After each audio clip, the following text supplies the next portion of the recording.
Hi everyone, Katie Taylor here, the dietitian from Advocate Fitness Center. So I am back today. On Monday we talked about some healthy snacks, and today I'm here in my kitchen and I'm just gonna demo some of the healthy snacks, okay? So one thing I want to start with is I had mentioned on Monday that I was gonna try and make some homemade granola bars, and I did that yesterday. I found a recipe. It has peanut butter, some honey, chocolate chip, so like a peanut butter chocolate chip granola bar, and they taste good, but they crumble. So I'm going to have to keep searching. Here's the granola bars. So they kind of broke into little pieces. They have chocolate chips on them too. They broke into little pieces. So like I said, the taste, my family loved the taste of them. I like the taste of them, but I'm going to keep searching around for another granola bar recipe that I like, that I can share, that might not crumble quite so much. So if I find one that I think would be a good post, I will go ahead and post that. But for now, we will still work on the granola bars, okay? One of the first recipes I wanted to show you for today, it's a peanut butter yogurt dip. So you could use this with like apple slices. If you like sweet stuff with even celery, this would be a good dip for that. Super easy. It has literally 3 ingredients in it. So just for the sake of time, I went ahead and measured out. This is just 1 cup of plain Greek yogurt. Okay, the plain Greek yogurt I happen to have on hand was just the Walmart, the Great Value brand. The biggest thing I would say with yogurts, like this Greek yogurt, great source of protein. If you don't buy the plain in it, you could be getting a lot of extra sugar. Okay, so I like the plain just because I can add sweetness to it, but then I'm in control of how much, you know, if I add a little honey, if I add some fruit, stuff like that, then I determine A, how sweet it is, and B, how much sugar I'm actually putting into it. So for this recipe, just 1 cup of plain Greek yogurt. And then, like I said, I went ahead and measured out just for the sake of time. This is 3 tablespoons of peanut butter. Okay, the peanut butter I have on hand right now is just the Smucker's Natural. Whatever peanut butter you have on hand. If it's not natural, that's okay. You know, if all you have on hand right now is a regular Jif or Skippy, whatever, that's fine. It'll work fine in this recipe. So this is 3 tablespoons of peanut butter. So I'm just gonna stir this in I'll tip my phone here so you can see once I start stirring. So I'm just stirring in the peanut butter into the cup of plain Greek yogurt, okay? The other thing with this recipe, when I actually looked a recipe up online, I tend to just kind of make up my own recipes, but when I looked up online a recipe for a peanut butter yogurt dip, a lot of them added honey to it. So if you want it a little more sweet, you could add maybe a tablespoon, 2 tablespoons. I don't think you would need much more than that, honestly. You could add a little honey to this, okay? When I make this, I don't usually add honey, but I do put just a splash of vanilla in it, okay? So I'm just gonna add a touch of vanilla here, but I really like vanilla, so I'm gonna stir this here. Once I have this dip stirred up really good, I am gonna store it in the refrigerator, but we tend to go through it so fast that ours is gone in a day or 2, because my kids like it too with fruit, you know, apples, berries, anything like that. The peanut butter I have on hand is actually a crunchy peanut butter, and that's okay. I mean, again, whatever you have on hand is completely fine. So this one, when you do look at it, it is gonna look a little chunky, but I like chunky peanut butter, so. Okay, so once I get it all stirred together good, again, I'll tip my phone here so you can see this. Try not to drop it. Okay, so this is my yogurt peanut butter dip. Okay, so I'm gonna just store it in the refrigerator. The only ingredients that went in here, 1 cup of plain Greek yogurt, 3 tablespoons of peanut butter, and I put a splash of vanilla in it. Again, you could use honey if you want it a little bit sweeter, okay? So when I'm done here, I will actually type that out in the comments so you can see just the quick recipe for that peanut butter yogurt dip. But this is something I like to have on hand, just if I want something, you know, with my fruit or something like that, okay? Second thing I wanted to talk about is, sorry, I'm gonna try to get rid of some of these dishes. Second thing I wanted to talk about was smoothies. So smoothies can be a great snack. It can be a good addition to a meal. Let's say you don't have time to sit down for breakfast, but you want to get in some fruits and veggies with your breakfast. So a smoothie can be a great thing. You can take it on the go. You can even kind of pre-plan them and have them in little individual baggies. And then it's even quicker. Thanks, Kathy. I hope you like it if you try it. So smoothies, I like smoothies. When I make a smoothie, again, I don't usually follow a recipe. I just kind of throw in what I have on hand. So with this one, I went ahead and mixed one ahead of time just because I have a Ninja blender and it's super loud. So I didn't want this to be overly loud on this video. But I went ahead and mixed a smoothie, okay? You can see the green color and I'll talk about that here in a minute. But this is just a smoothie that I mixed up before I got on the video. But what is in that smoothie? So I made another one here. So I took some frozen fruit. The frozen fruit I have on hand, I just got from Aldi. This is a mixed fruit. So this one has peaches, pineapple, mango, and strawberries. Okay, so I like to use frozen fruit in my smoothies because I like the consistency that it gives to a smoothie, okay? If you are using fresh fruit, that's completely fine. You'll probably want to add some ice to the smoothie, where if you're using frozen fruit, you don't have to add ice to it, okay? But I'm guessing I have maybe half a cup, maybe 2/3 of a cup of fruit in here, okay? Again, I just dumped a little bit in. Then what I added is baby spinach. Okay, I like spinach in a smoothie because you really can't taste it, okay? I put it in my kids' smoothies all the time and they have no idea that there's spinach in it. So it's a great way to add some veggies to a smoothie. A lot of smoothies that people make are fruit smoothies and that's fine, but I like to add a veggie to it because it just helps me get in another serving of veggies, okay? So again, I just took my hand, put a couple handfuls of baby spinach in here. If I have a banana on hand, I'll use maybe a half a banana in a smoothie. I don't feel like I need a whole banana in this smoothie, so I like to use overripe bananas just because they give a sweeter taste to the smoothie. So what I have in here, again, dump just a little bit of fruit in. I have some baby spinach, I have half a banana, and then I'm going to add, again, that plain Greek yogurt that I used earlier for my dip. I'm just gonna take a couple spoonfuls. Again, I don't really measure. And that's all that goes into my smoothie, okay? So right here. Now, some people that I have worked with, again, this is what it looks like when it's blended. Okay, right here.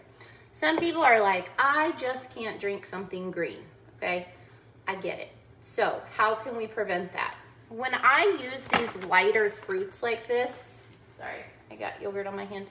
When I use a lighter fruit like this and I mix spinach into it, I'm going to get this green color, okay? Another fruit that Aldi has that I like, they have a mixed berry. In that mix, it has, let me think, blackberries, raspberries, strawberries, and blueberries, I think. So it's a darker color.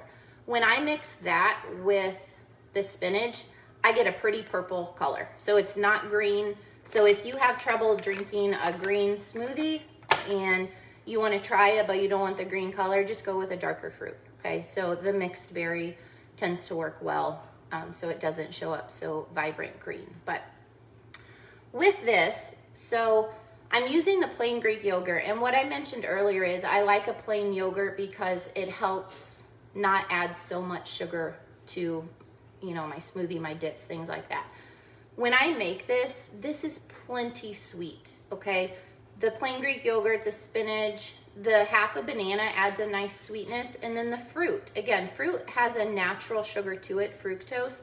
So this smoothie still tastes sweet, but it doesn't taste overly sweet.